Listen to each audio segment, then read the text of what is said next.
that the so I'm sorry. What is the game? Is the elf alive or not? I don't know.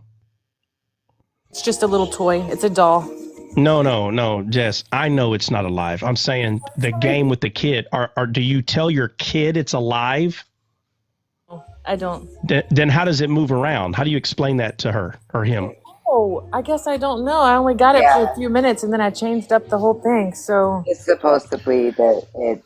So I guess I do tell. Yes, it is alive. I only had it for like a day, and I threw it away after the lady told me that it. Well, I mean, Jess, you do whatever you want. It's your kid. You can get all of her teeth taken out and put freaking sharp knives in there if you want to. It's your kid. You do whatever you want.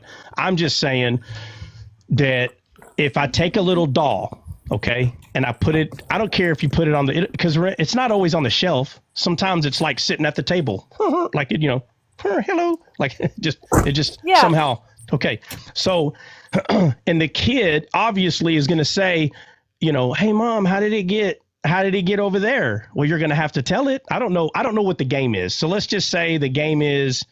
Can somebody go to the instructions of this so I can say this the best way that I can, because I don't know the rules. I just know it moves. Give me a second. I know it moves. I never even heard of this. Yeah. So we're gonna talk about how this can be evil. We're gonna talk about it. Okay. So let's look. Literally, is supposedly watching the kids and then playing tricks. That's what we essentially. Oh, the tricks, the spirit of the tricks. This troll, right? Oh, this is a board game. This can't be the same thing. Yeah. I'm talking about the actual little doll. What I did for a few days when I had it was I did where I would move it and I would have it like hanging outside in a tree and stuff like that. And I would tell her that the magic from the North Pole would make the elf move, is what I think I remember. I threw it away 2 years ago. Yeah, well, don't worry. There's got to be rules to this dumb thing, so we're going to find them. Or I think there is. I mean, I don't know. Maybe it says it's a soul tie. Yeah. The rules are literally to go soul ties now. Oh my God. It's a soul tie, bro. It's a soul tie. Listen. The real Santa Claus passed away, and then his soul went into all these little elves. It's Santa's little helpers. Better not.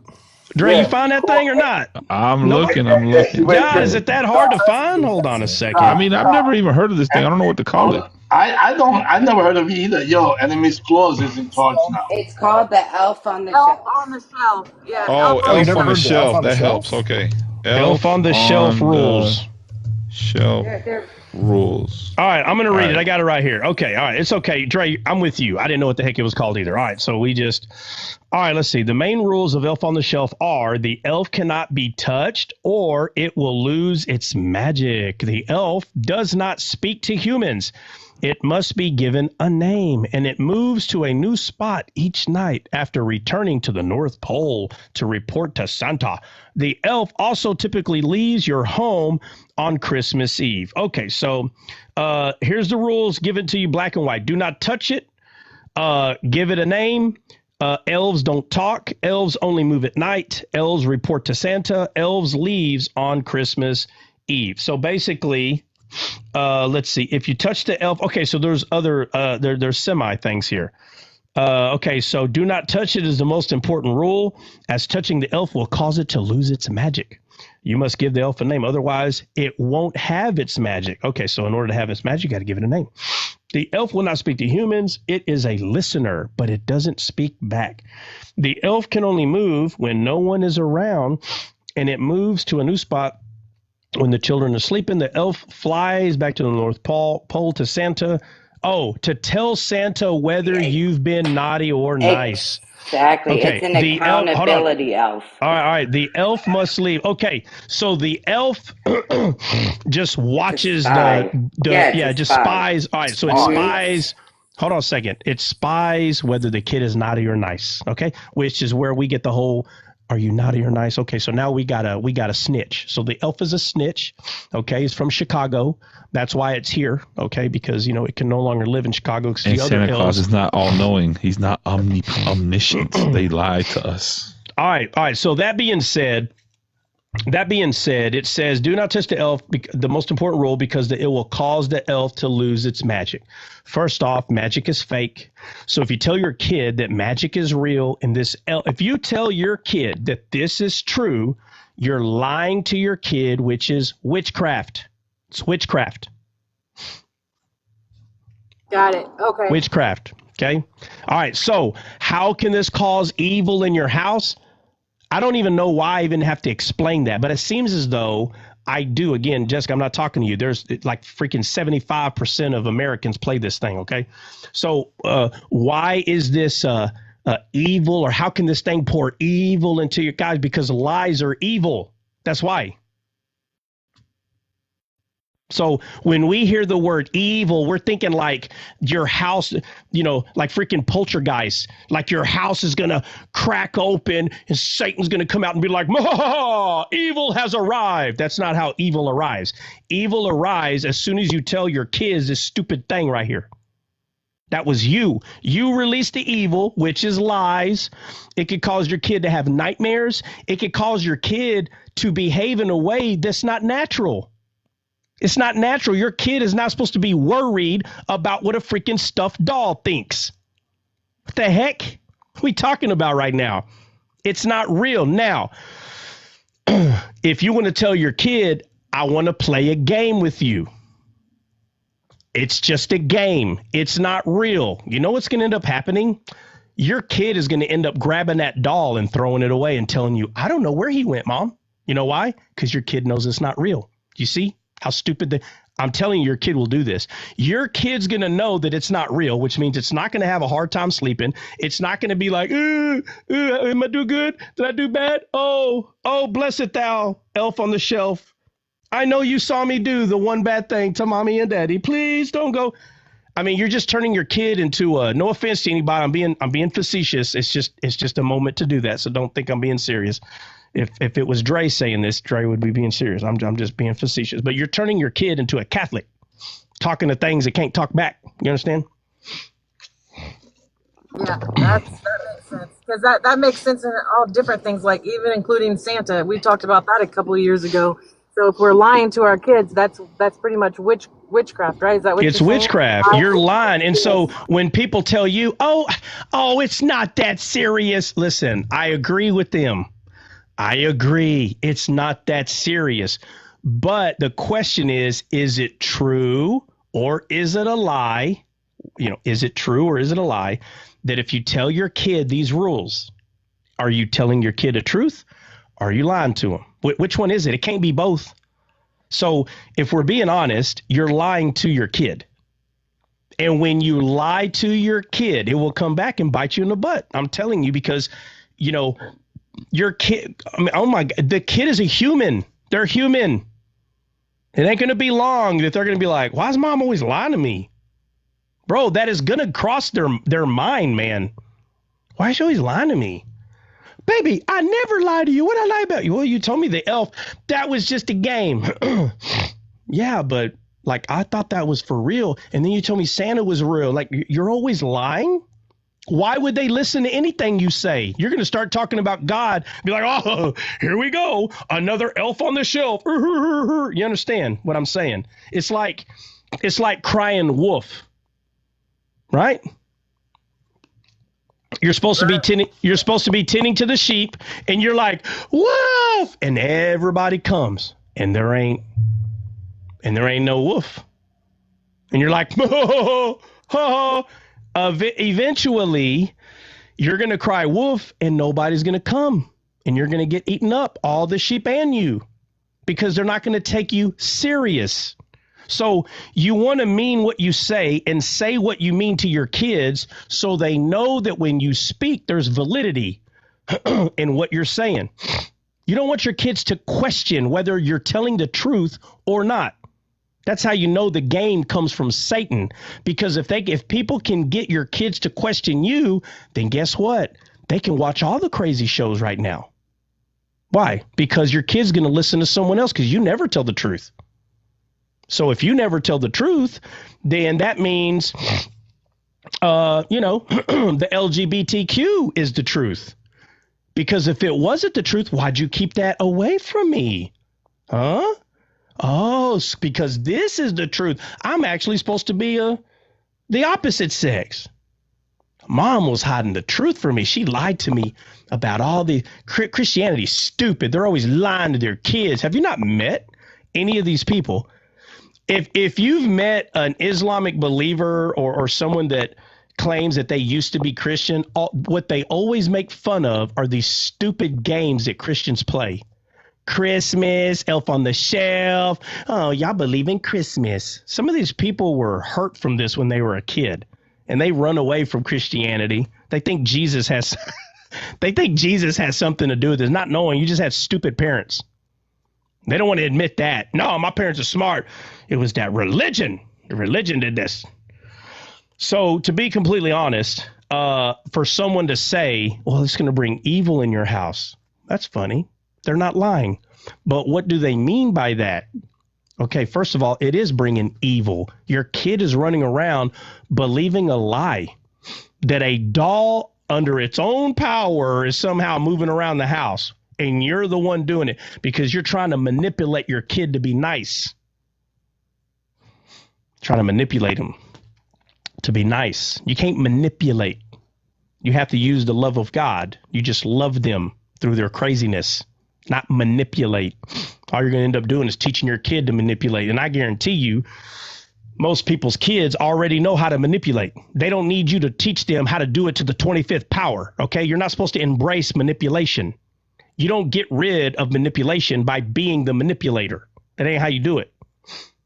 You allow them to use their own brain to manipulate people, and they're going to get hurt. They're going to realize that manipulating hurts people, and they will stop all on their own. But you're not supposed to be their enabler and help them. And they're going to be like, oh, well, I always manipulate. Wow, Mom's pretty good manipulator. She made me believe Santa was real, the elf on the shelf, even God. And none of that's real. Wow, y'all are all manipulators. So, so does it bring evil in the house? Of course it does. 100%. It brings lies in the house. So if you're going to play games like this, you have to tell them it's a game. But what I'm telling you is it will no longer be fun because your kid's like, hey, Mom, just to be clear, I'm telling you, kids are smart. Just to be clear, the elf is not real. They don't none of that stuff's real, right? No. I think it's stupid. I'm telling you, unless you got a kid that is smart enough to say, I'm just going to make them believe I'm playing the game. Kids are smart. They're human. They're going to make you believe, oh, no, Mom, I was good. I was good. They know the elf ain't seeing nothing. So now they get away with more stuff. You know, if you're going to just play the Christmas game, just tell them that we play a game. It's called Santa Claus. He's not real. Don't let anybody tell you he's real. But back in the day, there were people that would leave gifts at people's doors, and it just turned into a game. Okay, it's a game. It's not real. Santa, there's no reindeer flying around.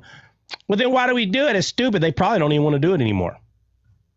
Okay, but Santa's not real. But you tell them, listen, we're going to tell you that if you behave starting December 1st, if you're good this month, you know, telling your kid to behave the entire year and holding this big lie to them that some fat jolly man that ate too many Twinkies is the savior of the world. It's a freaking fat lie. Okay. What needs to happen is just play the game starting. All right, guys, check it out. Whatever happened these past 11 months, y'all know the rule. We're not going to hold it accountable, but starting right now, December 1st, your gift is going to be based on how good you can behave. Starting now, first of all, I'm not telling you to do it that way. I'm just telling you, if you're going to play the game, turn it into a game that makes sense. Starting this month, and every week you can evaluate them, and it's just based on how good you are. That's the kind of gift you're going to get. Okay. I'm still going to say you're still playing with fire. So be very careful how you're playing this game because they're going to hold you accountable to it. Well, Mom, Dad, you said a cuss word again. This is a different way of using the law to get people to act right.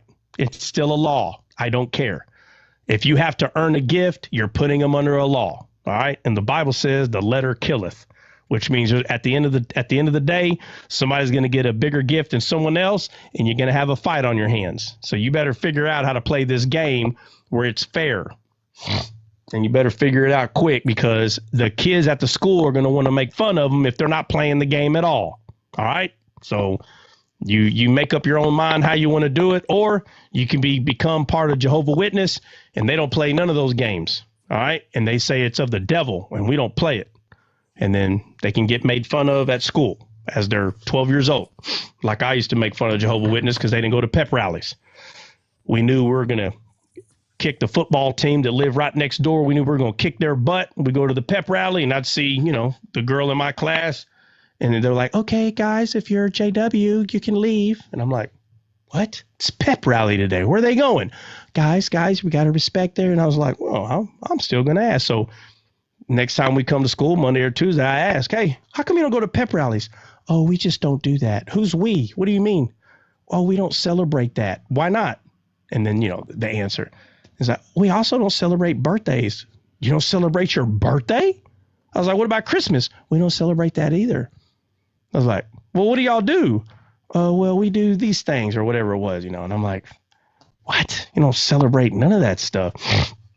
And, there's people making fun of them and all that. And people goes, it's okay. We're going to be persecuted, right? They turn that into persecution, because it's a works-based religion thing, whatever you want to call it. It's works-based. But I remember going to school with people that didn't play the game of Christmas. And you always got some weird looks, and people are like, what? Family's weird. Why don't you do Christmas? And there's people that misunderstand Christmas. They think there are people that believe that Christians worship Christmas. I've met them. They think you worship it, right? Because you spend 10 grand every year on gifts and lights, and they're like, oh my God, how do you not worship that? Obviously you do. You spend so much money on it. So I just think you got to be careful on how you're playing all those. Pushback I received was, well, if we tell them it's a game, they're going to tell all the other kids at school, and they don't have a filter. Oh, well, so what's your point? It gets them in trouble. Boo-hoo. Boo-hoo. But, no, I don't get your point though, Christian. To tell them it's a game, that Christmas is a game. I still don't get your point. What about telling them Christmas is a game? That they say don't do it. The pushback I've gotten, because don't do what? Don't do what? Tell them it's a game, Trot. Who's telling you this, Christian? Don't worry about it. Don't worry about it? What? Christian, are me and you... Hold on a second. Christian, are me and you talking to each other, or are you talking to someone else? What? Hold on, Christian, are you talking to me? I'm talking to you. Okay, who is telling you don't tell kids that Christmas is a game? You don't have to give me the name, but I mean, say the last part. Because they will tell the other kids. And so, but what's the point? I don't get the point you're making. Oh, well, what's your point, Christian? Because they can get in trouble at school. Okay, who? Hold on. Who can get in trouble at school? So your kids, okay. And what kind of trouble are they going to get in? And with other parents.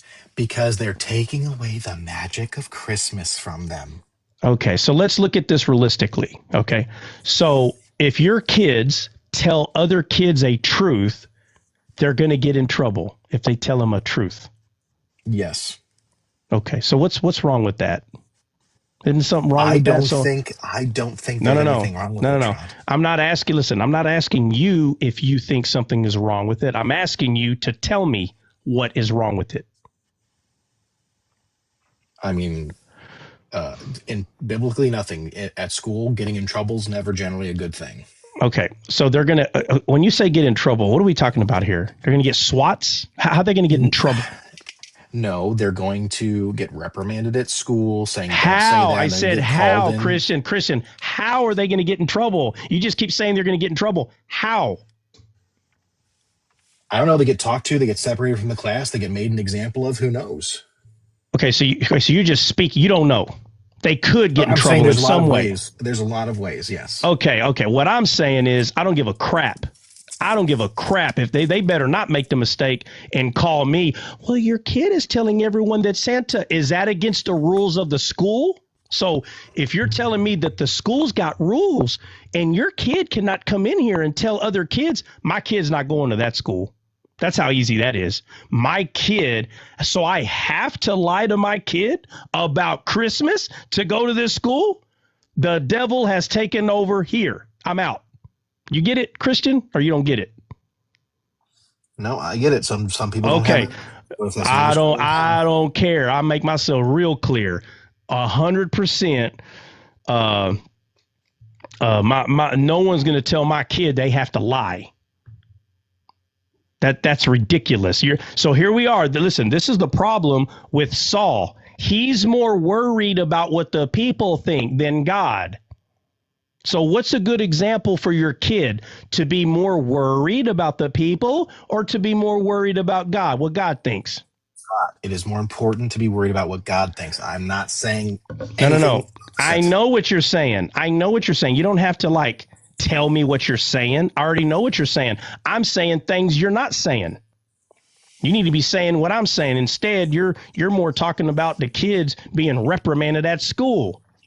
Listen, Abednego and the other two boys, they don't care about what other people think.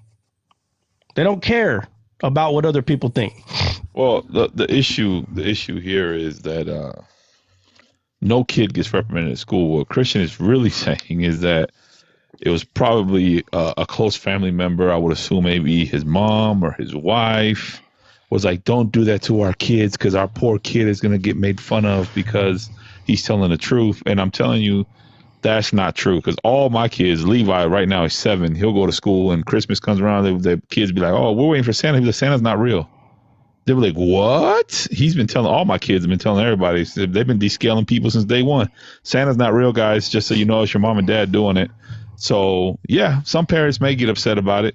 But the reality is, if your kid is in grade school, 1st, 2nd, 3rd grade, and he still thinks that there's some fat man fitting through a chimney, he probably needs to wake up and smell the coffee, because at this point he should be wondering, how does that fat man fit through that hole? And then you're going to have to lie and say that it's magic. And I'm not doing that. I'll tell you what's going to happen, Christian, is they may give you a hard time or your kid, but when those kids start growing up, I don't know what the age is, but let's say 4th grade, 5th grade, somewhere in there, your kid is going to be like, hey, JJ, watch. You still believe in Santa? You see this, Christian? The one that's getting the last laugh is always the crazy one. Hey, Noah. Hey, watch this. You still building that boat? Can you imagine standing on the boat? Hey, look out, JR. The boat's done and it's raining. So fear, God didn't give us a spirit of fear. So you don't have fear on these lies that it matters if your kid tells the truth and the other kid's going to hurt their feelings. You need to pull over to the side, the parent, and say, hey, listen, I'm not going to lie to my kid about Christmas. So I'm warning you, I'm not going to tell my kid to go tell your kids that Santa is fake, but he or she may very well do that. Well, you need to tell him. Let me get this straight. You want me to lie to my kid? It's just a game, Christian. I know it's just a game, but I'm not going to lie to him about that. Let's get that straight. Come on. Let's get that straight. So if you got friends that are not going to want to hang out with you because you don't lie to your kid, I'm not so sure if those are the right friends to hang out with. I'm just being completely honest. So I don't care who they are in the town. I don't give a crap. You're choosing the wrong people. Now you're choosing to have fun with a certain group of people, and you're sacrificing your kid to the metal statue again. That make no sense. The Bible says not to sacrifice your kid to false gods. So I can have a good time and hang out with these kind of people. I'm going to sacrifice my kid's mind. I'm going to lie to them just like these crazy people are lying to their kid. You're hanging out with the wrong kind of people. You understand what I'm saying, Christian? Oh, I understand what you're saying. All right, so you have a choice to make. You either going to bow down to the statue or you're not. Because there's going to come a point of time where you're going to get what I'm saying after it's all said and done, when your kids are not really trusting what you're saying. And you're going to be like, well, I don't lie to you. And they're going to bring all this crap up. Like everything was a lie. Santa was a lie. That was a lie. And then guess what? I don't even believe God's real. Why not? I don't know, Mom and Dad. You know, it just seems like y'all are stupid. Y'all believe everything. You believe in the elf. They're going to be adults at this time. Y'all believed on the elf. Y'all believed in Santa. And well, no duh, y'all believe in God. Is that how you want your kids to look at you, Christian? That you're stupid and you just believe whatever? Nope. Okay. Then you better tell them the truth or not. It's up to you. You do that, do whatever you want. But I'm telling you right now, it would be best to tell your kids. And the reason why I'm telling you to tell them that it's a game is because you can't run away from it. Your kids cannot run away from Christmas and Santa Claus, bro. They are going to hear about Christmas and Santa Claus.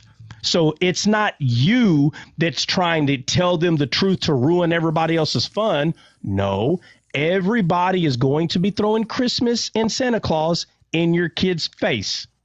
And you have a choice to make because they're going to ask you, what is this Christmas and what is Santa Claus? What are you going to tell them, Christian? What am I going to tell them? Yeah. What are you going to tell them? Because they're going to ask. So all these parents are telling you not to tell their kids about Christmas and Santa, but yet they get to tell your kid about Christmas and Santa, right? Mm-hmm. Okay. So what are you going to tell your kid? Because they're going to ask. There is no hiding Christmas and Santa. I'm going to tell my kid or kids that it is a game that we all come together and hang out and spend time with our family on a certain day, and that Santa Claus is not a real person, and that, you know, when they're a little older, I'll say Christmas has nothing to do with the Bible at all. Yeah, well, I mean, it just depends how old they are, you know, but you definitely, you're not going to be wrong to say, listen, guys, show them the globe and the world that we live in. This is where we are. This is America. This is Russia. You show them the whole world. You just tell them the truth. And you tell them, guys, the story is that Santa travels with reindeer. Just you be the one to tell them. And they're going to say, wow, that is so fast. They must have the best reindeer. Say, guys, that's the story, but it's not true. It doesn't happen. But this is what people are going to tell you. But I'm asking you, don't go ruin their fun and tell them that Santa's not real. I'm just telling you this because I don't want to lie to you regarding this. Now, whether we go to Disneyland next weekend, that's different. Okay. But regarding this, I don't want to lie to you about this. This is not true.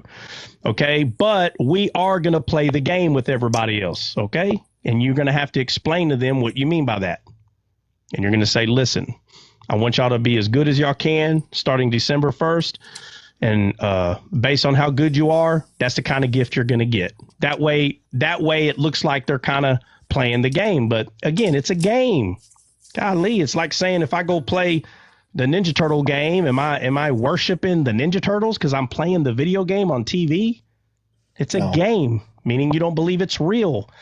Okay? Does that mean don't put lights on your house? No, put the stupid lights up. Does that mean don't put a Christmas tree? We know it's not God. Put the stupid thing up and play the stupid game. But none of this is about a religion. It's not real. I don't care. This is the reason for the season. Christmas has nothing to do with Jesus. I don't care what anybody says. No, it doesn't. Not a thing. We chose as a weird country to pick a freaking date. Okay. We chose to pick a date and say, okay, December 25th. Dad, was Jesus really born on December 25th? Say, no, he wasn't. And if someone tells you that he was, who cares? Who cares if it was the 25th or September the 8th or who cares? We can sit here and play around with those dates all day long. This is the date we chose. We just picked the day and we're worshiping the birth of Jesus on this day. So we took our religion, we play this game, but it has nothing to do with religion. There is nothing wrong telling them the truth. Anytime someone is telling you, well, I don't want you to tell your kid the truth because I lie to my kid and you need to lie with you. You need to lie with me. I'm going to be like, say, bro, there's a cage probably about 8 miles from here, and I'd love to spar with you. Let's go in there. I want you to sign your name, and I'll tell you what, I don't know how to fight. Since you like lying to your kids, I'm gonna lie to you. I don't know how to fight. Let's go in there and let's just spar and have a good time. I don't know how to fight. Let's just go in there. Well, I don't know. I think you want to go in there and rough me up. No. There's no such thing as truth. No, I don't know how. Let's just go in there and hang out. And, it's just you kind of just pushing back at him and saying, bro, what you're saying makes no sense. It's not making any sense what you're saying. That you get to lie to my kid and tell my kid that Christmas, Elf on the Shelf, all that's real. You get to lie to my kid about that. But when I push back and say, well, actually, none of that's true.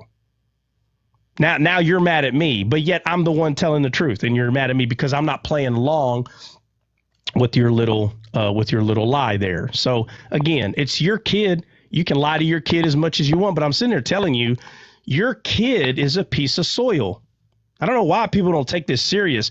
Your kid is a piece of land, and it is your job to plant the right seeds in there and to make sure that the harvest is good, not bad. And you just allow the world to tell you how to raise your kid. They will tell you how to raise your kid. And when your kid grows up and the extra corruption that didn't need to be there is there, a lot of it's going to be because of the parent. A lot of it. I'm not talking about the final decisions that they make in life. And, I'm not talking about all that. I'm talking about all these little bitty things. They all add up. Look, the Bible makes it clear that our heart is soil, period. So if you want to say, oh, it's okay to play, then go right on ahead. Go right on ahead. Do whatever you want. Okay. But what I'm saying, the Bible says that you are supposed to be the husbandry, meaning you're putting Jesus in there so Jesus can plant the right seed, not just sit there and lie to your kids. But everybody thinks that it doesn't matter. It does matter. They're a little patch of soil, and you're the one that is supposed to be the gardener. You're supposed to make sure that they understand the fruits of the Spirit, love, joy, peace, those things. That's what they're supposed to understand. They're not supposed to be seeds of anything else in there. So you got to do the best that you can do to make sure that when all this is said and done at age 17, 18, somewhere around there, that the harvest is nice. The harvest is good. And if it's not good, go ahead. Christian, you got to take a page out of the Jews, bro. Just be like, hey, man, listen, the donkey Gentiles think that this is real, but we're just going to let them keep playing their game and we're going to laugh. Okay? All right, cool. Yeah, honestly, I don't see how it's so difficult, Christian. I mean, in a sense of this, you tell your children, your child, the truth. Then you tell your child, don't tell other children, because their parents are having them think this way. But in our house, we speak the truth. That's it. I guarantee you, Christian, I can't confirm nor deny this, but I guarantee you his wife has probably had this conversation with him. It's like, we're doing Christmas. People. And he's like, okay. All right. So that's a different conversation that you got to have with your wife. Then you got to play the game with her. It's a whole different game. Yeah. And I don't want anyone to think that all this conversation is because of Christian. It's not. There's a few people that were asking questions, and Christian, of course, he didn't think things through before he opened his mouth and said, well, guys, you got to be careful because they're going to, there's going to be a reprimand. No, that's not what I said. That is what you said, brother. No, it's not. Oh, yes, it is. You said you might want to be careful telling this stuff to try, because these kids are going to get in trouble in school for telling the truth. Nope. All right, what'd you say, Christian? My exact words were, there was something presented to me that said, if we tell them the truth, they don't have a filter, and they tell their friends, and the kids could get in trouble. That's all I said. I didn't say be careful. Hold on. Time out. Hey, hold on. Time out. Okay, Christian, what you just said, that is what I'm saying you said, bro. What you just said right now, that it sounds like I came up here defending Christmas. I don't care. I don't care. That's not what I did. I don't care. What you just said, that is what I'm saying you said. So is that what you said? What I just said is what I just said, yes. Okay, so I am saying that is what I'm saying you said. Okay. So I'm still going to say what I'm saying based on what you just said right now. I'm going to say it. I don't want to hear that's not what I said. Everybody here just heard what you said, and I'm agreeing that that's what you said. So with that being said, hold on a second. With that being said, I don't care with what you just said. I'm still going to tell my kids the truth. And what I am saying is, Christian, the reason that you're saying what you're saying, I'm not saying you're defending anything. But for you to even say what you just said, there's a fear there that you're going to get backlash if you tell the truth. That's what I just heard you say, that there's a fear that if you tell the truth. I understand. It was more of a how to explain that away. Yeah, Christian, I know, but you said it because of the fear. You said it because of the fear of the people, bro. That's why you said it. And if you go, that's not why I said it, bro, now we got a problem. I know why you said it, bro. So no offense. But again. Can I ask my question before I drop, please? Yeah. What? Okay, so my question, Christian, so if you go along with your wife. Hold on. I didn't know the question was going to be for Christian. Yeah, okay. Well, it's in general. We'll try. I know, but ask him if he wants to take a question. I can't speak for him. I know, but don't ask him. Don't ask him a question. Ask him if he can take one. Ask him, will he take a question from you? Christian, would you take a question from me since I have to be politically correct now all of a sudden today? Yes. Thank you. Right. Okay, so my question to you is this. So if you go along with your white people and whomever, let me rephrase that. Whomever said what they told you, how would you address the fact when your child comes to you and says, you lied to me? How would you handle that conversation? Now, well, that's going to be a pretty difficult conversation to address, which is why I'm not going to fall prey to those things. I was more thinking of a way that I could better explain it. Because there's nothing you can say. If you lied, you lied. Period. You can't say, oh, I didn't lie, but you lied. Period. I mean, there's nothing you can say. You can keep lying and be like, oh, I didn't lie. It was because you were young and I wanted you to have the magic of childhood. I wanted you to have a childhood and not make you all rigid and jaded and blah, blah, blah, whatever they tell you. But that's not the case.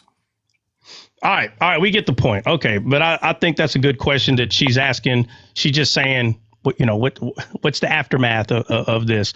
And I didn't even know Jay White was in here. Jay, what's up? She's just in here being quiet. No, I'm just listening to y'all. How y'all doing? No, we want to hear about your Elf on the Shelf, bro. No. I never played that before. No, I'm kidding. When you read the rules, I just want to say, normally when I see videos of that game, kids are always scared. So when you read the rules, I was surprised it was so simple, to be honest with you. I thought it was going to be something that made kids cry. I don't see why kids are always scared. So that was surprising to me. Yeah, I can tell you why. Can I say, back when I was a Catholic and I did this with my kids, we always made it funny. Like we put marshmallows in the sink, and the thing was like being reckless or whatever. But there was like an entire freaking social media website. You could look at all these ideas of what to do. It lasted a hot 6 seconds. My kid said, "Is this real? Tell me the truth." And that was over. Yeah, some kids are going to demand. They're going to demand, is this real or not? Tell me the truth. And can you imagine? It's real. I'm telling you. Like, why would you do that? I mean, come on. And there are parents. Hey, listen, there are parents that will stand on this. Yes, it's real. Like, they'll stand on it, bro. Okay, it's too much.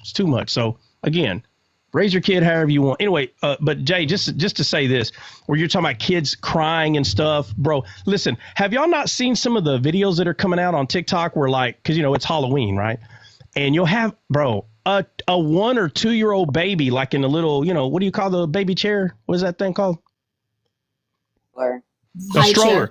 Or whatever, one of them chairs, chair, stroller, whatever. And the kid's in there, and behind them is mom or dad with freaking, some demon mask on. And they come around, and when this kid is 1, or 2. How does it know to react that kind of scared? You understand?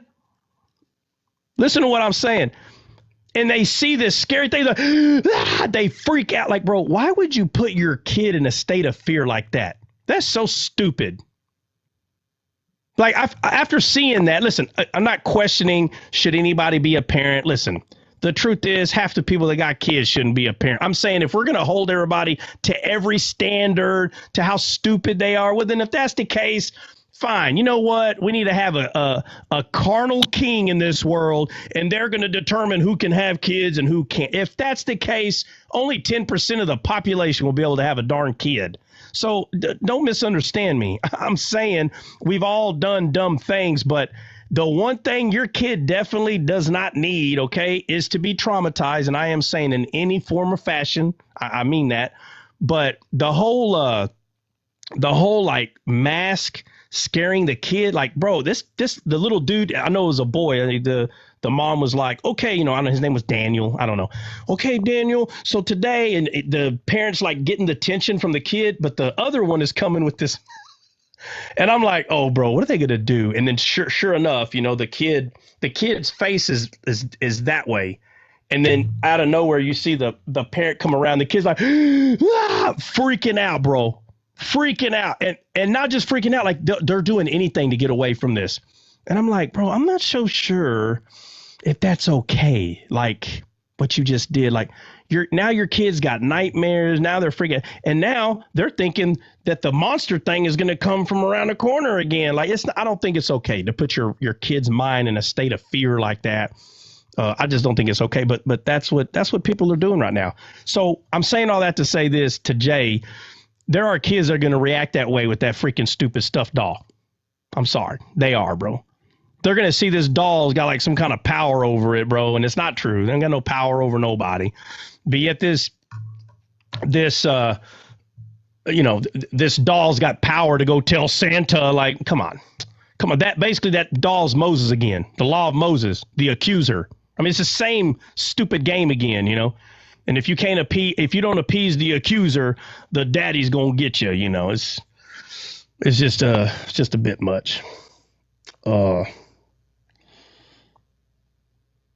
Let me see. I don't know what. Oh, where Jay left? Oh, I see. Well, we were supposed to be talking about the Messiah Ben David today, and we started talking about Christmas. How the heck that happened? I have no idea. We're gonna have to go over Messiah Ben David another day. Now we're gonna have to turn this one into a Grip Mastery family and say, guys, call this one Elf on the Shelf or something. All right. Anyway, Jay, did you hear what I said? I heard what you said. The kids just came to our house from school. I heard you. Oh, you're good. You're good. Hey, Dre, you there?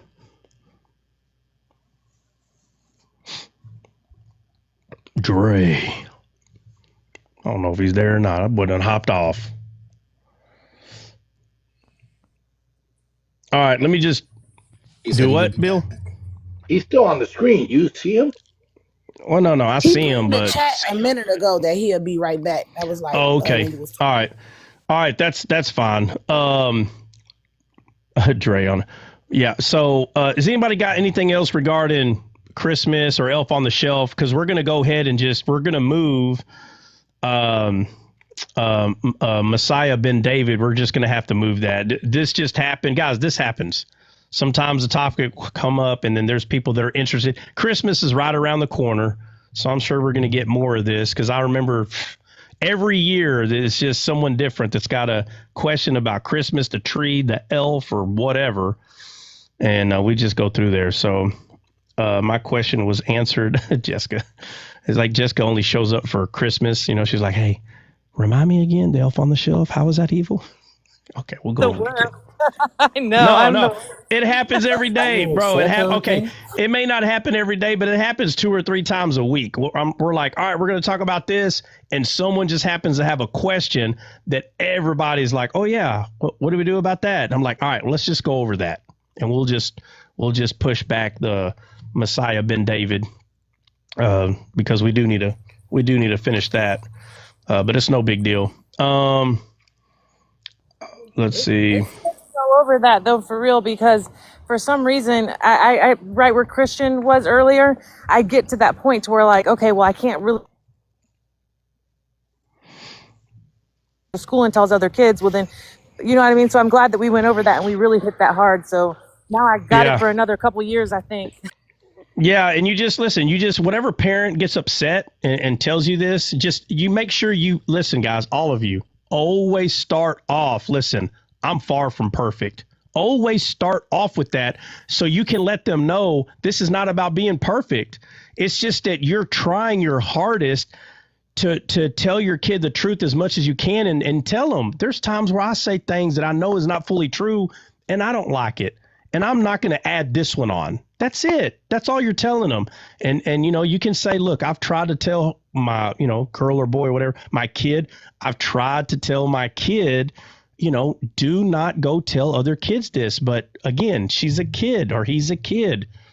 I can't help what they're saying, but it's kind of like, watch this. It's kind of like you're telling your kid about Jesus, and then you get pulled in the principal's office because there's parents there that don't like it that your kid was ministering to them. That's going to happen too. So where do we stop then? So now you can't talk to your kid about nothing. So now everyone is going to control how you speak to your kid. So now you're going to jail because you minister to your kid. That's where this is going. If you can't talk to your kid about Jesus because they don't like that your little kid talks to all the kids about Jesus, where does it start? I don't want your kid telling my kid that Santa's fake. I don't know what else to tell you. Kids are kids. Oh, well, your kid's a bully. So now because they're taking the bully thing serious. So what they're going to do, they're going to say that your son or daughter at age 5, 6, 7, whatever the age is, they're a bully because they talk about Jesus and they say that Santa's a lie. Well, then you're just going to have to make my kid a bully. Then I don't know what else to tell you because I'm not going to tell my kid to lie. Okay, we're supposed to teach our kids not to lie. I'll ask that parent, wait a minute. Do you tell your kid it's okay to lie? Well, of course not. Yeah, you do, because you're telling them Santa's real. So don't let people push you back in the corner for doing the right thing. Don't let them push you back in the corner. You need to push back. You don't got to be aggressive, but you can say, you know, what's funny is you're kind of making me believe that you teach your kid to lie. So I'm actually questioning, should my kid be around your kid? Because you teach your kids to lie and I teach mine not to. You understand, Jessica? Yeah, I completely. It's all about how you articulate it, because people have to understand your motive. Like, what is your motive of teaching your kid Santa is not real? What's the motive? If you're like, well, I don't know, Trot said, that's not going to work. That's not a good motive. You know, why do you tell your kids Santa isn't real? If someone was to ask me that, I'd say very simple, because he's not. That's why. That's why, you know, but if you get pushed in the corner, I don't know. That's not good. That's not a good answer, right? So, but if anyone was to ask me that, why do you teach your kid that Santa's not real? I'm going to say, because he's not. I say, I teach him that Santa is not real the same reason that you tell your kid not to lie. Do you tell your kid not to lie? Yes. Why do you tell your kids not to lie? And they're going to have to explain, well, because lying's bad. And okay, so now when it comes to Santa, though, it's okay to lie. See, something's wrong with your any of the ology you want to use. Something's wrong with your ology. And I don't care which part you put in front of that. You got a wrong ology or something, because I'm going to tell my kid not to lie. I'm not going to tell my kid to lie. You're teaching your kid to lie, and then you come up to me saying you're not supposed to tell your kid not to lie. This don't make any. The conversation is kind of going bonkers here. Rena, I saw your comment, man. I had it. Let me go find it. With me about celebrating Christmas some years ago. Yeah, but you asked me, is it okay? Dang it. What's your thoughts? Is it okay to celebrate? Why or why not? Rena, you're talking about Christmas, right? You're asking me, is it okay to celebrate it, right? Just put a yes if that's, I think that's what you mean, but I just want to make sure. You're asking, is it okay to celebrate Christmas or Halloween? Because I did talk about Halloween too, so I don't know which one. I'll wait for you to put yes or no in there. Yes, holidays in general. Yeah, so your kid's not going to get away with holidays. They're not going to get away from it. You understand? So if you don't even bring up holidays to your kids, they're going to hear about it at school. They're going when you go to Walmart, they're going to see every holiday in Walmart. So it's your job to teach them what it is. So do I celebrate it? Of 100%, I celebrate it. But how I celebrate it is what's important. How you celebrate it. I don't have a problem with anyone, nor myself, putting lights on my house for Christmas. Have no problem with that. Now, I'm not going to celebrate Halloween. That's what I don't celebrate. I don't celebrate Halloween because I understand where it comes from. It's all about death. I'm not celebrating zombies walking around in this world. I'm not celebrating that. It's stupid. Okay. Does that mean I won't have fun with it? Like, I've done it at Walmart, seen a freaking like a gorilla mask or something, and I put it on. That's still celebrating it. So I may play around with it that way, but I know it's fake. All right. Now, I'm not going to put on a scary mask and scare my kids. One thing I do not do at my house is I don't scare my wife. Okay, and some of you guys need to take this. I understand it's fun, right, to go, bah, and I get that. But she needs to know that if she's ever scared, like because someone's in the house, it's because someone is in the house. You understand? She should not be questioning, oh, is that my hubby? Or she should not be questioning that. You come in your house, you need to announce it. She needs to know right now, and hey, I'm here. I need you to know I'm here. Not you're in the house for an hour, she's hearing a bunch of weird noises and you get pew-pewed in your own house, you know, or you're like, oh, I don't want her to know I'm here because I'm going to be sneaky and go scare her. Go right ahead. I'm just saying, I'm telling you, you know, it's probably not the best way, man. So she knows I never scare her around the corner.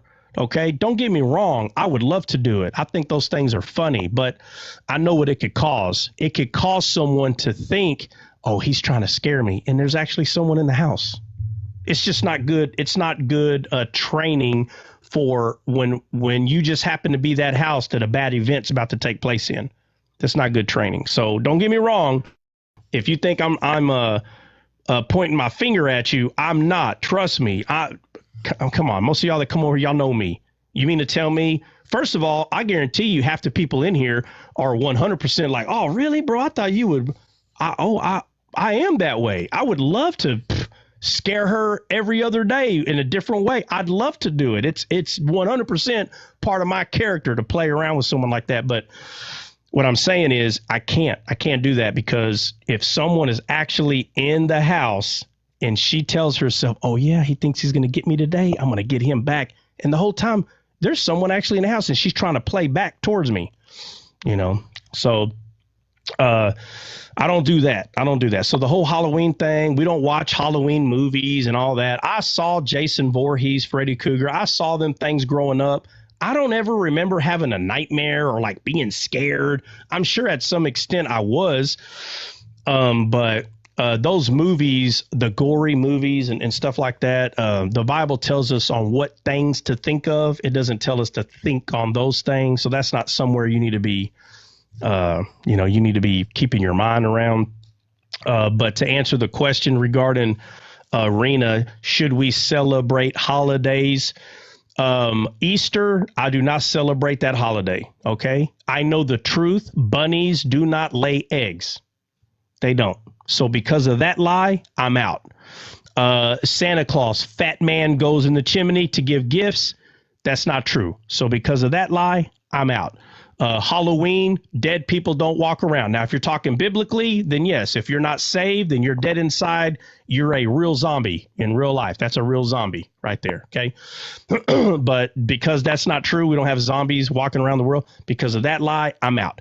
If there's a holiday that's lying about something, I'm out. I do not celebrate that. But in America, we have, I don't care why, we have chosen just as a country that December 25th is the day that we're going to celebrate the birth of Christ. Okay. I don't have a problem celebrating that day because the angel, when he announced it, this was the announcement of the good news. Peace on earth. And this is the peace between God and man. So the day that Jesus came through the matrix of Mary, the angel said, peace on earth. It finally happened. That the redemption of mankind was finally here. So to tell me not to celebrate, that's a lie. I'm going to celebrate it. And the reason that it falls on the 25th, or I don't know. I wasn't here. I don't have to know all the facts. I do not care. What I know is how I'm going to use that day to celebrate it. And that is going to be playing part of the game, but I'm not down with the whole Santa thing. I'm not doing any of that. Okay. I'll very simply tell my kid the truth on who Jesus is. I'll tell him the truth on who Santa is, so he can start growing up using his critical thinking skills as soon as possible.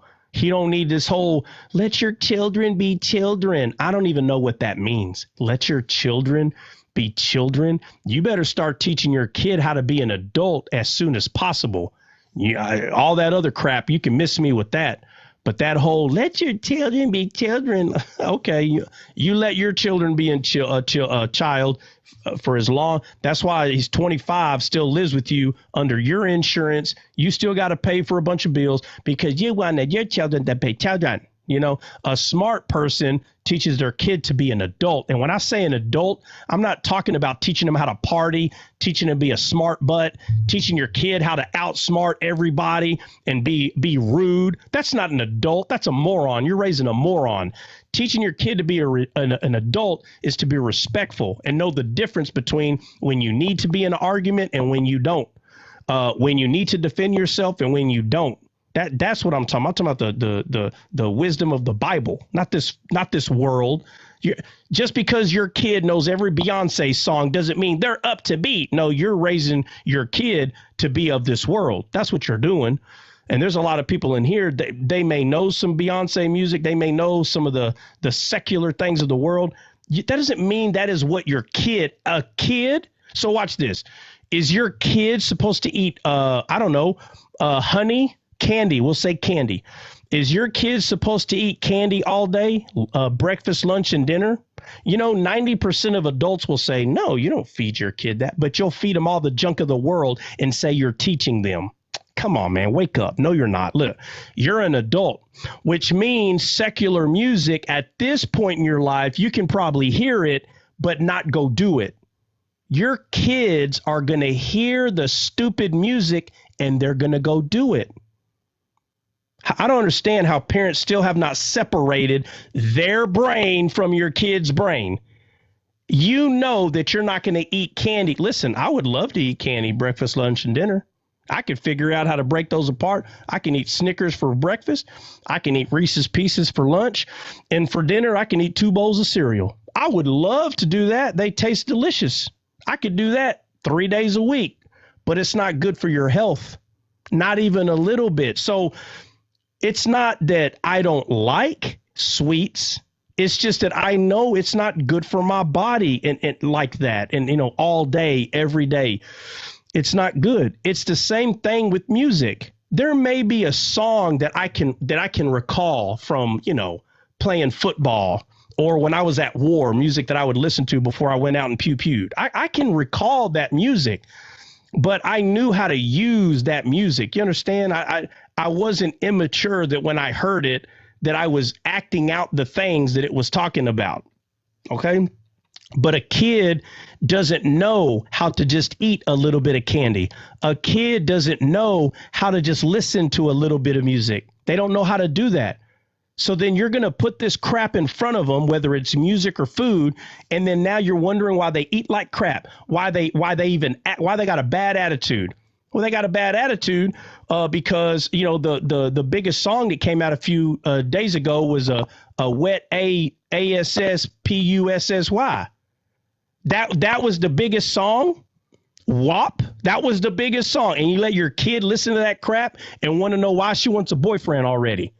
So she can give up her WAP, and she's 13, 12, and you're the one feeding her the crap. Come on, man. Come on. So it's not, listen, that's not raising an adult because your kid knows all the words to WAP. That's not raising an adult. It's just that you're not an adult yet. You still don't know how to be an adult. So how can you raise one to be one? You don't know how. You're not one yet. Okay. Now, again, I'm not talking about being perfect because I say this all the time. Y'all can all come fill up this long chair in front of me and I'll embarrass every one of you. But I have come to a point that I know the difference between eating the wrong foods or listening to the wrong songs or seeing the wrong movies. I know the difference between doing that as a kid and doing it as an adult. As an adult, I know how to put pieces of those movies where they belong. As an adult, I know how to put the sweets only where they belong. And as an adult, I know how to hear the music and listen to them where they belong. But as a kid does not know how to do that. So when you're like, oh, I want her to be part of Tay-Tay. Taylor Swift, to be honest with you, first of all, I've done 1,000 more wrong things than she has. But a lot of words in her song, they are not healthy for your kid. But yet the kids are the ones that are, Mom, take me to Tay-Tay. I want to go Tay-Tay. You want to be part of the world. Okay, well, at their age, this is not the time for them to be part of the world at their age. Okay, I'm not saying it's okay to be part of the world. I'm saying at that age, that is not what is supposed to be feeding them. That is not supposed to be their diet. Do you understand? Every day.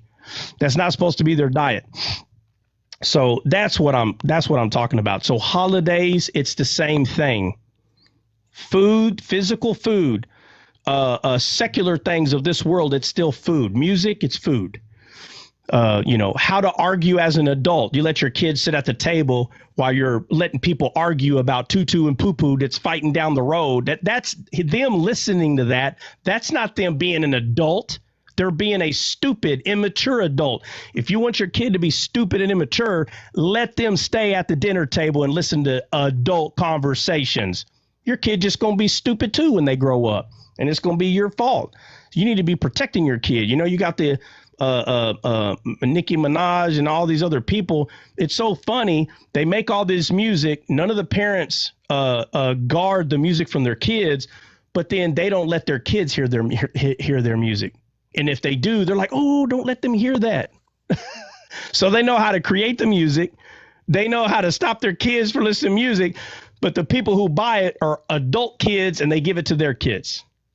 So I'm just saying, you have to use your head regarding holidays. All this is because we're talking about holidays. You You have can't a just request, Trot. all right, let's see. Okay, I guess they left, which is fine. But anyway, regarding oh,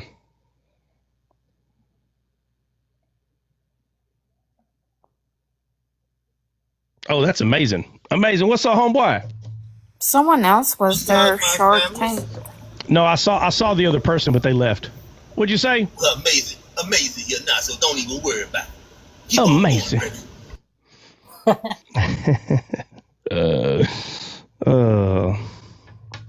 Yeah, Rhonda said guard their eyes and ears. Close to December the 14th. Hold on. Is it changed again? Hold on. I sent you a message on your phone, bro. You didn't get my direct message that I sent on your phone? Oh, let me look. Oh, man. I sent you about to say, speaking of amazing, for all you guys that were wondering about the trip to Texas, that has been postponed. We don't have an exact date, but it's going to be set sometime, maybe January, February, it just depends. But it's not going to be in December anymore because some family things came up, so we can't have it that day. Just so y'all know. Man, the longer I get to know you, you start to be blacker and blacker. Yeah, you'll get a notice. You'll get a notice 100% when it happens. So, Drake, so it can't be the fourth. It can't be the fourth weekend of December. That's Christmas, I believe. Oh, is that Christmas? Okay, then all right. So then it's all right. So it could be in January is looking like the possibility. That's what it's looking like. Do what, CJ? I say I can come, and the one time I can come, we're not gonna we ain't trying to hear that. Man, listen. And another thing, guys, it was never etched in stone. It wasn't. We were saying get those dates ready, not etched in stone. You'll know when it's etched in stone because we'll say it, we'll stamp it 100%. No, every time we've done this, when we know it's etched in stone, that's it. That's the day we're going, and we'll make it 100% sure. But every time that we're telling you, all right, guys, it's looking like it's going to be this date. So start getting your stuff. I'm not telling you to tell your job, okay, this date. No, you'll know because we're going to tell you, all right, this is the date. Tell your job, tell your whoever, your wife, your ant farm, whoever you got to tell, go ahead and start telling them. And you will know because that's how we'll treat it. So just know right now it's looking like January. You'll know it's etched in stone because I'm gonna post my I'll post my itinerary when I bought the plane ticket. That's how you know it's done. Yeah. And you know, on another note, what I just started thinking about. So you know, we have the capability of like me coming to you in a couple of hours, right? I know I'm gonna let you get back to your teaching. But this right here brings up the harnessing of emotions or dealing with emotions. I think about the Apostle Paul when he said, hey, I long to get to you to impart to you some spiritual thing. He wanted to get to his brothers, right? And to know that he wanted to be there where they were, and he was yet so far away. And the yearning, brother, that I have to see my brethren, I just feel some kind of love going on right about now. But I just think about what it felt like for them back in the day to want to get to their brothers. And they were so far away, man. They had to travel like they had to travel. That was something. Yeah. Yeah, I feel you. I hear you for real. Like, you know, yeah, I'll say, honestly, when you're making disciples, I don't think the feeling though is any different than it is for us today. Like for people that are making disciples and they want to see them again, I 100% believe that, you know, because we're going to use that word feeling because we know how to express that as adults, not as kids, as adults, right? Feelings make kids get married at 18. Okay. But as adults, we know how to express those feelings in a more mature way. I'm not saying people that get married at 18 separate. That's not what I'm saying. I'm saying in a very high 70 percentile, if not higher, those 18-year-olds are going to get divorced because they got married based on feelings, not based on truths. But I'm going to say that a high percentage of people that are making disciples, whenever people are spread out, they feel the same way as the disciples did, because the disciples were not leaving one another for any other reason but to go meet more people and make more disciples. So and I feel that same way every time we get together, because we didn't come together for any other reason but God. So I feel the exact same way. And there's a lot of people, I'm telling you, there's a lot of people that see what D-Scaled is doing, going around and meeting people. And some people don't know how to take it. I heard people not too long ago saying, you don't have to do that. Yeah, you don't got to go meet everybody. And I'm thinking, why wouldn't you want to? What do you mean you don't have to? You don't have to, you get to. When you have the Spirit of God in you, there is no fear of meeting new people. It doesn't mean not to be cautious, but there's no fear. You don't have no fear in that area because you're doing the work of the Lord, which is making disciples. You're not just meeting friends because you don't have friends. I don't need more friends. I don't know. I don't know where people are getting that from. Like if I'm just sitting over here and I'm lonely, I'm so lonely. I got a bunch of friends. I got a huge family. I could have a full day every day of so many people. I don't need more people. I'm not lonely. I got a beautiful wife. I can hang out with her. I'm retired. I can wait for her to get off work and I can have us something to do every day. That's why Dre, and I know why Dre called me. Dre called me when he was in Mexico. He goes, hey, man, I just want to let you know, thank you, brother, for everything. And you know what? Tell Mackenzie, thank you for because she lets us borrow you. I knew exactly what he was saying because like I could easily just go hang out with my beautiful wife every day. OK, now I hang out with her enough. Trust me, I do. But what I'm saying is when the guys are here or we go over there that weekend or the weekend that I can hang out with her. So, yeah, she's at work right now. I'm not talking about when she's at work. I'm saying all the other time when she is here and I'm answering a phone call or she is here and I'm texting someone. Sometimes it'll be 15, 20 messages based on something I went over and someone's like, hey, can you clarify? Of course, there's times I can't answer all of them. But, bro, I'm telling you, I answer as many as I can. OK, and I give myself a B. I can't give myself an A, but I give myself a B. I'll grade myself at a B, maybe a B plus on getting back to people. Oh, which reminds me, Dre, did you make contact with that one person that I told you or no? No, I have not. You haven't? Okay. Well, I mean, it ain't no huge rush because it's not till January.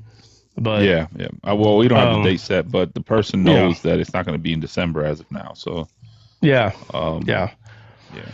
Yeah, this right here, Trot. This be that thing that say the love is shed abroad in our hearts by the Holy Ghost, baby. Yeah. That be that love that phileos.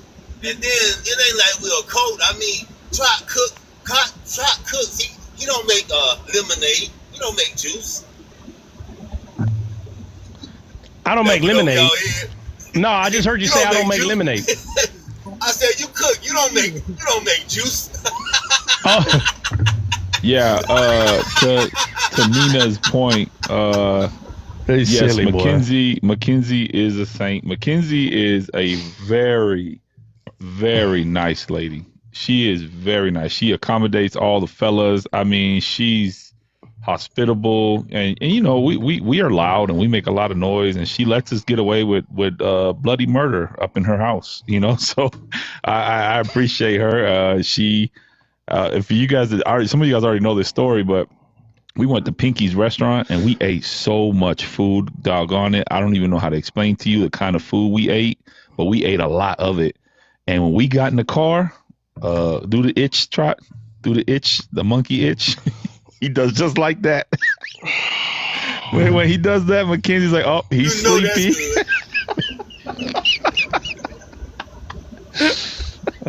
He turned around, he looked at his wife, he scratched his neck like that. He said, sweetheart, I'm feeling that monkey. She said, pull over, man. I'll drive both of y'all home because I'm not driving either. I was knocked out in the back, boy. We ate so much food. But Bill was with us. It was me, you, and Bill in the truck. Yeah. Bill ended up getting in the car afterwards, I think, after we had already switched. Man, he told me, Dre, I went to say something to Dre. Dre said, listen, I'm going to sleep. Ain't no talking here. And he passed out. But then she was going like 110. So we were just holding on to dear life. When Bill got in the car, because it was just me, Trot, and Mackenzie at first. And I was like, cool, I'm going to sleep. You know what I'm saying? Mackenzie was listening to her music. Trot was driving or whatever. And then I said, it was no questions being asked. There was none. I was sleepy. And when Bill called, he's like, hey, I need to jump in the car with y'all because the other car had all the young folks in there. They want to go to the mall and go do this and go do that. And Bill's like, I'm too old to go to the mall. I can't walk more than 100 feet without my oxygen tank. So he was like, let me come with you guys. So When we picked him up, I said, "Try." I'm telling you right now, when he get in the car, I'm gonna tell him no talking. Because I ain't trying to hear nothing. I'm trying to go to sleep. I'm tired. So as soon as he got in the car, Bill got in the car. He said, "Hey, fella." I said, I said, no talking in this car. No, he said, sleeping. I said, this is the quiet car. I said, the other car is the loud car. So you want to be in the loud car or the quiet car? And Bill's looking around. He's like, well, I guess I'm going to be in the quiet car. I was like, all right, we don't do no talking here. We about to go not. Anyway, sure enough. Now, was Mackenzie already driving, Bill, when you got in or what? I don't think so. Yeah, she was, bro, because we had stopped at that restaurant, the Lone Dog. Oh, she was already, okay, yeah, she was already. Yeah, so Bill wasn't there for the monkey scene, bro. No, he wasn't there for the monkey scene. But I was there when she was already driving. And okay. She could drive. Yeah, she can. Yeah, that's why we told you when you was like, I'm coming in that car. I was like, I said, he ain't gonna do no talking because Trot sleep, I'm sleep, and Mackenzie's, she's listening to her music flying. So, she gonna be jamming. She was jamming. Yeah. So I was like, Bill got in the car. Said, no talking, though. This is a no talking zone. Yeah, so that's the loud car. That's the quiet car. And then within, I don't know, probably 2 or 3 minutes, it was nothing but a bunch of. And then we made it to the house, and that was it. And it was game on. We had a nap. Hey, the kids had a nap. Now it's playtime. You hear me? Oh, yeah. It's playtime. Right back. It's playtime. We're right back. Yeah. All right. So, Dre, you left, but we were obviously, today was supposed to be the second part of the Messiah Ben David. And then every time Jessica Newberry comes up, if she wants to talk about, peas and carrots, and we all of a sudden start talking about freaking Forrest Gump and Jenny all of a sudden, So, but again, it don't matter because it's Christmas. We're right around that corner. If it wasn't Jessica, it was going to be somebody else. Somebody was going to ask. It happens every year. It's been happening for years. I don't see it being any different. As soon as Christmas comes up, that's it. The elf on the shelf comes up. Same conversations every year, and it's nobody's fault. It's just the time of that season, and so it's all good. So I don't know. Thanksgiving. What about Thanksgiving, Rena? What about it? Yeah, we was at the Nespresso restaurant, not the Nespresso store this weekend, and because we get coffee from there. That's the best coffee, by the way. If you want like a quick cup of coffee, that's it right there, bro. It's magic. If I don't feel like making coffee, that's what I do. Anyways, we were there, and the lady's like, she looks at Levi. She's like, "What are you gonna be for Halloween?" He looked at her. He said, "We don't celebrate Halloween." What? What'd she say? Nothing. She just looked like turned red, like embarrassed. Like there's no reason to be embarrassed. We just don't celebrate it. Yeah. So it'd be funny if he's like, "I'm gonna be Jesus. Who are you gonna be? The Wicked Witch of the East?" I don't know. As far as celebrating, Thanksgiving. As far as celebrate, yeah. So again, it's no different. I'm gonna tell my kid what America or what the world calls Thanksgiving. He's gonna know like the purpose that people do it. And I'm going to tell him, but on this day, because it's called Thanksgiving, then we're going to do exactly what that says. We're going to be thankful and giving. That's what we're going to do. So are we going to eat pumpkin pie? 100%. Are we going to call it Thanksgiving? Yes, I don't have a problem with calling it Thanksgiving. If anybody does any specific particulars on, I don't know, maybe there's family that they have, Indians versus the Pilgrims fighting each other. I don't know. We're not doing any of that at my house, but we will celebrate Thanksgiving, and it's going to be nothing more. And again, the colors of Thanksgiving, it's because it's the colors of the season. So it's not the same thing as Halloween. You can have pumpkins as decorations in your house, just like people put fake bananas and apples during certain seasons, to celebrate fruit. God made the pumpkins. It's okay. You can eat them. But when you start turning them into death, then we got a problem. Something's wrong now. We get jack-o'-lanterns and all that. Listen, if they come out with another jack-o'-lantern movie, I'm not talking about the scary ones, but just a Christmas movie, I'm going to go watch the thing. Okay. No big deal. But Thanksgiving is not Halloween. I don't know why people get those two mixed up. They're not Halloween. There's nothing wrong with pumpkins. They're delicious. I eat them.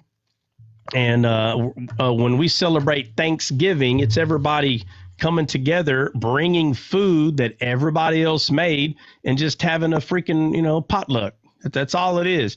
If you know anything about potlucks in the state of Texas, every other Sunday, some church is doing a potluck. It's just like Thanksgiving every other week. I was raised that way, and biblically, there's nothing wrong with it. There's nothing wrong with people cooking food and everybody bringing it to the church and sitting there and eating it, talking about Jesus. There ain't nothing wrong with that. And I just see Thanksgiving as another day to do that. So that's what I'm going to be doing on Thanksgiving. And there ain't nothing wrong to celebrate it. But if Thanksgiving was about, like I said, Indians and pilgrims running around shooting each other, I'm not celebrating that day. I could care less. I wasn't there. This whole thing where people are turning it into like, what do liberals call National Europeans? Indigenous Day? No, not that. No. When the colonizers, right? The colonizer day. Yeah. So there are people that consider a Thanksgiving colonizer day. Y'all can do whatever you want on that day. I'm not celebrating Thanksgiving for any of those purposes. Now, the whole story, right? That the colonizers came and they were nice and they did all that. Listen, that's part of American history. And what's so funny is the majority of countries today, maybe not all of them, but the majority of them did their own fair share of taking and giving and stealing and giving back. And every country, don't allow someone to make you believe that America is the worst country in the world. It's so crazy how people can get caught up. They live in a land and they're so focused on this whole they hate everybody. Everybody's a lot. They hate everybody. And I'm like, I don't want to be around you. You don't like anybody. Yes, I do. I like people like myself. Well, then go right on ahead, but don't invite me into your life of hate. I don't care. I don't want none. The Bible don't talk about doing that. I had nothing to do with anything that happened before I was born. All I know is I was born and I found out I had to be born again. Okay, so I got born again, and now I'm trying to colonize the whole world regarding Christ. Okay, that's what I'm trying to do. So if you don't like that, you can call me a colonizer all you want to. I don't care. All right, but there ain't nothing wrong with celebrating the phrase Thanksgiving. Right? You're supposed to be thankful that someone is giving something they worked hard for, food, and then hopefully you worked hard for food and you're giving that food, and we're all sharing. And technically, like I said, every Sunday in the primitive church, which was the first day of the week, the first day of the Lord, the Lord's Day, that's exactly what Paul talks about in 1 Corinthians chapter 11. They all brought food and ate together, and some of them was being too gluttonous. So stop bringing your Tupperware to Thanksgiving, okay, and taking all the food back home with you. You're not supposed to do that. Yeah, and stop making everybody slave and making awesome food, and you go buy freaking turkey bites. That freaking HEB, 4 pounds of turkey bites and 4 pounds of cheese, and stick a bunch of Q-tips in there and be like, all right, I did my part. Listen, that works once or twice a year. You need to go make something, for God's sakes. I don't care what it is. Make something. Have somebody asking, who made this? Cheese, mac and cheese. Sweet cheese, mac and cheese. Hey, mac and cheese, if you make a good mac and cheese, hey, you smoke mac and cheese? You could take a plate home if you brought something good, like Trot said. See, it'd be the ones that bring the stuff on the toothpick that want to take all the plates home and didn't even cook nothing. Yeah. It'd be the main ones. You want to take home a whole plate of brisket, fried chicken, the 3 cheese mac and cheese, and the what's the other one I like? The green bean casserole. The green bean casserole. Like, you want to take all that home, and literally all you did was go to Walmart and buy one of those Scrooger plates that Giving Grace keeps talking about. You bought one of them Scrooger plates, whatever the heck it's called, and it cost you $20. Charcuterie board, yeah. Charcuterie board, that thing right there. You know what they do? They bring the 2-liter sodas because they're too cheap to buy the cans. Yeah, you bring a 2-liter soda, and then you take home Mrs. Janie Bell's freaking sweet tea that took her 4 hours to make 8 gallons, and you take a whole gallon of that to the house. I got my eye on all of y'all, man. I got my eye on all of y'all. What's up, buddy? Hey, I'm gonna be in Houston for Thanksgiving. A little too far from you, but if it was a little closer, I would have slid by. Trot, come here. You don't want to come. You don't want to come over here.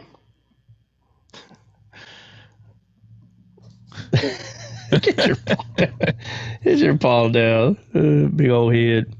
All right, yeah, Dre. So we're gonna have to do part 2.5 tomorrow. Part 2.5 tomorrow. You can do it tomorrow. If you can do it tomorrow, we'll do it tomorrow. Yeah, it should be good. Thursday's probably the only day. And if somebody has a question, and the majority of people say, "Hey, you know what? That's a good question. Let's go." Then we'll go over that. I ain't doing no tripping. I don't think it was wrong for Jessica to bring up a question because we're right here. We're already at Christmas. It's going to come up 3 or 4 more times. So it is what it is. It's no big deal. And you should do a green screen, Trot. In the back it says Christmas celebration, maybe. Halloween, no.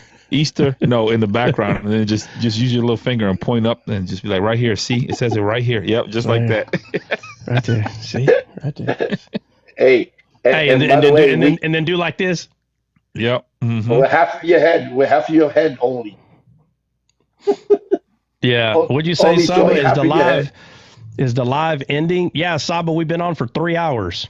Wait. 4 hours, Saba. 5 hours. 4, sorry. Not 5. Hey, no, I ain't been 5. Hey, I'm just messing with her. And we missed Jessica and Saba because they were the ones who always bring you questions.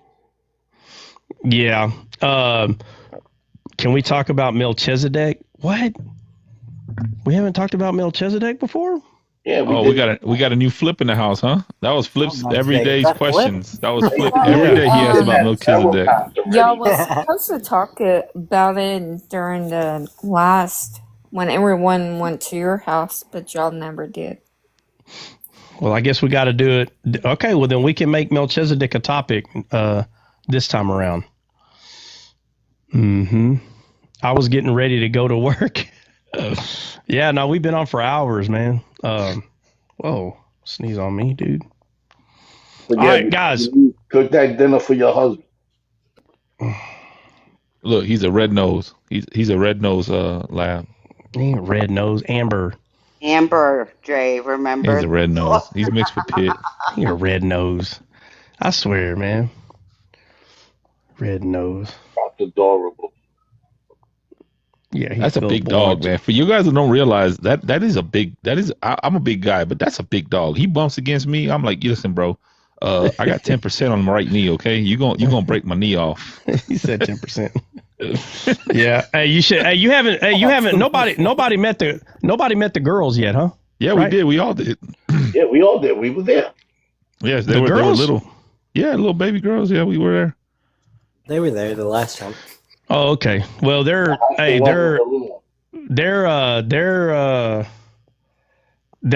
let me see. They're to my knee now. Let me just say that. Oh, so they're still to my. One's still hyper and the other one quiet. No, I ain't talking about their head. I'm talking about their backs. Their backs are at my knee. Oh, okay. So yeah, they've gotten bigger. When we saw them, they were skinny little things. And when y'all saw them, what month did y'all get here? What month did y'all come? It was June. I don't even remember. I had to look April. back. Was it April? Yeah, I think. I'm telling. When y'all seen them, I want to say they were like 3 months old, maybe 2 months old, 2-3 months old. Yeah, one of them had just got over diarrhea. Oh yeah. Yeah. Remember one of them got real badly sick. You took her to the hospital. She was just getting over it when we got there. Yeah. Let's see. And how long did you start? Are you asking how long we've been on? Let's see. Ann, somebody help her out. Someone show her. Let's see. Ann, do you have the notifications turned on? You need to have that turned on so you can get the notification. Because we've been on for 3 hours. We're about to hop off. Yeah, so they're 6, they're almost 7 months old right now. So Yeah. I think they're gonna be. I think like basically their head, like they don't have to. They can use their head to touch Trot's head, bro, but they're not as tall as him. If you know what I mean. Yeah, they're still ganging up on him. Oh, dude, because of how big they are. But if one of them jumps on Trot's back, bro, he's almost done, and the other one comes, he's out of there. Oh yeah, it's funny, man. Yeah, when they fight now, because how it used to be, they couldn't reach his head. You know what I mean? They were only like this tall. They couldn't reach his head. They would jump and still. All he had to do was look up, and they couldn't touch his head. But now their head's already right there. Like they're not nose to nose, but like the bottom of their head almost touches his chin. So all they have to do is look up, and they can hit him in the head, boom, boom, with their head. Yeah, and they used to be able to run away from them and run under our bed. They don't fit under our bed anymore. So they're like, oh, that tactic don't work anymore. They used to go hit him, beat him up, and then run under our bed. They can't run under the bed anymore. And then now he's mad because he can't, like he used to be able to put his mouth over their whole head. He can't do that anymore. So, all right. Anybody got anything else, guys, before we hop off? Because we got to go. Anybody got anything? Say it now or forever hold your peace. Yeah, tomorrow I'm going to. The flight was to Dallas. Oh, it's not coming up. Oh, here it is. Dallas recap. So it was in July 17th. That's when y'all came, July 17th? I think that's what it sounds like. Yep, July 17th. Yeah, I want to say at the end of April is when they were born. April, May, June. Yeah, so they might have been maybe 3 months, 2.5 months, something like that. 3 months when y'all seen them. They're twice as big. Yeah, I know it was hot when we were there, boy. Oof. Yeah. Well, I'll tell you what, when we weighed them the first time, I want to say they weighed like maybe 20 pounds, 18. I think they were in the teens still, 17, 18, something like that. And they weigh, I want to say they weigh 55. They're almost 60 pounds apiece. Jeez. They might be heavier than that now. 60 I know for pounds apiece? Yeah, bro. Their paws were big then. Yeah, I guarantee you they both weigh more than 60 pounds. I just don't know. They could be 62. They could be 66. They're 60-something pounds apiece. Where are they at? Yeah. Let me take, you're right. What am I doing? Act like are they still inside the house or you got them outside now? Hold on. Because when we were there, you had just bought them their doghouse. Yeah, that pretty dog. Heavy duty dog. Y'all hear me? Can y'all hear me? Yeah. Yeah, we hear you. All right. I don't know. How do I turn? Hold on a second. Act like you're going to let somebody up. Click that little thing to let somebody up, and then there you go. Look, that's because of Bill. That's the chest piece that broke? Yeah, that's the one Bill broke, yeah. Look at that, y'all. I invite this man to my house so he can break my stuff that I got from Iraq. Sentimental value, see? Got a soul tie on that. Soul tie matic. Oh, God.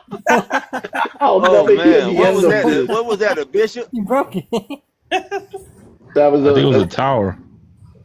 A tower? Oh, my goodness. I think it was a bishop. Listen, that was that strong tower that he broke. Look at the girls there. Her head is at my mid thigh. Yeah. She got it big. Yeah, they're big, man. Oh, yeah. They're beautiful, man. Look at that. Look at that color. Yeah. They are rowdy, them dogs. Yeah, they are, bro. Well, you got them. You know they're healthy. They're nice and lean. So they got to be strong. Wait, are you saying if somebody's lean, they're healthy? Is that what you're saying? Oh, God. There we go with the fat stuff again. I didn't say anything. I'm just asking a question. Oh, tú necesitas de... Listen, I didn't do anything. I'm only repeating what you said. I'm learning from my older brother. You said if they're lean, then they're healthy, right? I like the way you put that. My older brother. I'm learning from the elders. That's it. Like I'm asking for, the elders of the church. That's right. All right, guys. Hey, Anybody got anything? We're out, man. We'll see y'all. If y'all don't have anything, we'll see y'all. We're getting out of here. Boy. Love, peace, hair grease. Hey, Trot. Hey. What? Yeah, what's up? Yeah, you always come at the end, bro. Hey, we were already on for 3 hours, and then you show up. I know. Hey, but listen, there's something came to my mind, man. When God told Zerubbabel, not by might nor by power, but by my spirit, saith the Lord. Yeah. Have you? What about it? You know, I was listening to you know how the Hebrew Israelites be talking about Jesus. Joseph is the father, Jesus, and all that, right? All right. And that passage of scripture just came to my mind. You know how now they don't even give Jesus credit for even acknowledging him. It's ridiculous. Well, I tell you what, tomorrow morning, I'm going to try my hardest. I don't know if I'm going to be able to do it at 8:30. I'm going to try my hardest 8, 9 in the morning. I'm going to try, man. I am. But if not, then it's just not going to happen. But, bro, if you come around 8 or 9 in the morning, we could talk about it real quick before we get to the topic of the day. All right. But you got something on that? Yeah, of course. I just can't talk about it right now. I know. I got a lot of stuff running through my head, but it's a head banger, baby. Well, when you bring it up, we'll go to the verse. We'll talk about it. We'll go over it, and then after that, we'll get to because we got to do the timeless Yeshua. We got a second part on timeless Yeshua, and we went over Ben Joseph, and we talked a little bit about the suffering servant. But we haven't talked about Ben David. So we're going to talk about that tomorrow. But bring this up early on, bro. That way we can get that out the way so we can get to the topic. All right. All right. We'll see y'all. That's gonna be Free Shador Sanders. Free Shador Sanders. No, I said 8 o'clock I said that I'm going to try my hardest to do it at 8 or 9 a.m. Central Time. I'm going to try, bro, but I can't promise that. But I really want to. I want to try to get it on early tomorrow. Just have your notifications on. That way, when I do go live, you get notified. I see y'all. I see you, brother. I got you. All right. Well, Dre, you know I love you, bro. Oh, of course I know. You gotta chime on in. You gotta chime in here. Hey, who the Cowboys got? Yeah, I love y'all. We know you do. We love you too. That's why you invited to my house. What? I said, who them boys got this week? I don't know. Tonight's a good game. I don't know. Who we got? I don't know. All right. They taking an L. All I know is they taking an L. I'm 100%. L. Let's see. Let me see. We're going to put scores on that one. Hey, I'm sorry, Bill. They play the Broncos. They play the Broncos. Oh, yeah. They about to get Tim Tebow'd straight up. They play the Broncos at Denver. Oh, yeah. Let me see. No, we play. I need to buy tickets to this game. Oh yeah, we play. Broncos are going down, bro. I don't know what y'all. Wait, they're at Mile High. If they're at Mile High, give it a rap. Man, listen. What they do there. Man, listen, bro. The Broncos. I gotta get tickets to this game, bro. I gotta get tickets. Oh no, they're playing. No, we play Broncos. No, but you guys are playing at Denver. Why is it showing AT&T Stadium? Bro, even in that, these guys can't. I can't stand the Cowboys. Look, we're gonna kill the Broncos. We're gonna kill the Cardinals. The Raiders are gonna be completely dead. When we're done beating them, they won't even be no more Raiders. And then after that, we got the Eagles. The Eagles going down this time. And then we got the Chiefs. And I gotta be honest, I don't know what's gonna happen. I don't know what's gonna happen against the Chiefs. I'm just being honest. And we got one win. We were supposed to beat the Panthers. I don't know how the Panthers. Oh my God, such an embarrassing game. But we won the Commanders, so that's gonna be 1, 2, 3, 4. We're gonna have 4-win streak. About time we get to the Eagles. We'll see what happens. Bro, a ticket to the Broncos Dallas game, nosebleed, way up there. $250. The cheapest one I see is $380, bro. Oh, I believe it. $400. I believe it. No way. 300 for nosebleeders? Oh yeah, That's why That's why I don't go, bro. It's not because I can't afford it. It's just crazy. I can have a better time at my house watching the game. Oh, that's for 2 tickets. That's for 2 tickets. Oh, it's two. I was going to say 250. So when you said 400, that was a bit much. So 340. So it's basically what 340 divided by 2, like $160. Well, nah, it's 160 for the game, but the parking and to eat, bro, it's 250 per person. No, parking is free in Denver. You can find free parking in Denver. Free parking? Really? Yeah. Parking is free in Denver. You don't pay for it. Easy. I'm glad you said. Don't forget the bet. There is no bet. There is no bet. I got it recorded. He's a Philly fan. It don't matter. It don't matter. There is no bet. I told him that if the Eagles win, I would give him the slab of zinc. And I told him, what do you have to offer that is equal value? He had nothing. Therefore, there is no bet, Easy. Nice try. Izzy, he does collectibles. Give him some old carburetors. No, it has to be melted. Troy It has to be equal material. It has to be melted high quality metal. So gold, silver, zinc. And if it's going to be brass, that sucker better weigh 2 pounds. That's right. Eye for an eye, tooth for tooth, zinc for zinc. That's right. Zinc for zinc. Mm-hmm.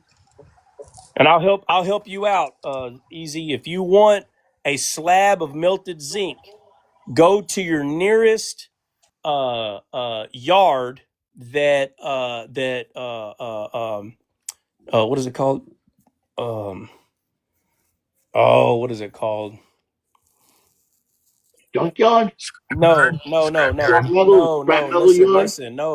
Listen.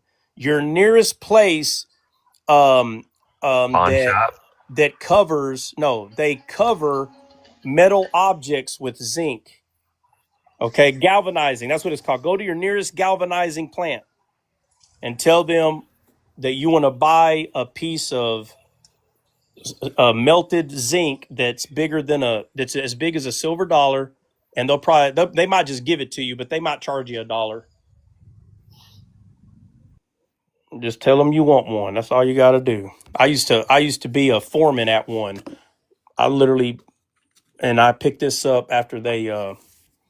See, I got a gold cup. You got a gold cup? Do what? Anyway, all right, guys, we out. We will see y'all tomorrow morning. Hopefully, early tomorrow morning. God bless. Free Shador Sanders. Hey, Dre, tomorrow, just let me say this last thing. Tomorrow, I'm going to try to go live. Matter of fact, I'm going to practice shoot one here in a minute. We'll see y'all tomorrow. Later. All right, go Packers.